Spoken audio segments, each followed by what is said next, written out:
اللہ کے رسول ہمیں یہ نصیحت کرنا چاہتے ہیں کہ جب تم پر مشکلات بنے نا تو نمبر نہ تلاش کرو کہ فلاں کا نمبر کہاں ہے، فلاں کا نمبر کہاں ہے. کوئی رات ڈھونڈو جو صرف رب کی رضا کے لیے گزری ہو. کوئی نیکی تلاش کرو جو فقط اللہ کے لیے کی ہو.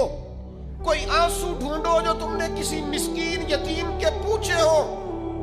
کوئی ایسا شخص جو تڑپ کے رو رہا تھا لیکن تمہاری وجہ سے ہنسا ہو.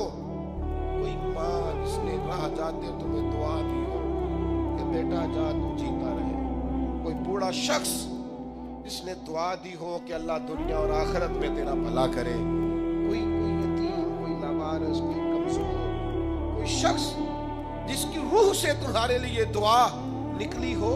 کوئی بیٹھا ہوا مجھے دور دعا دیتا ہے. میں ڈوبتا ہوں پر سمندر اچھال دیتا ہے.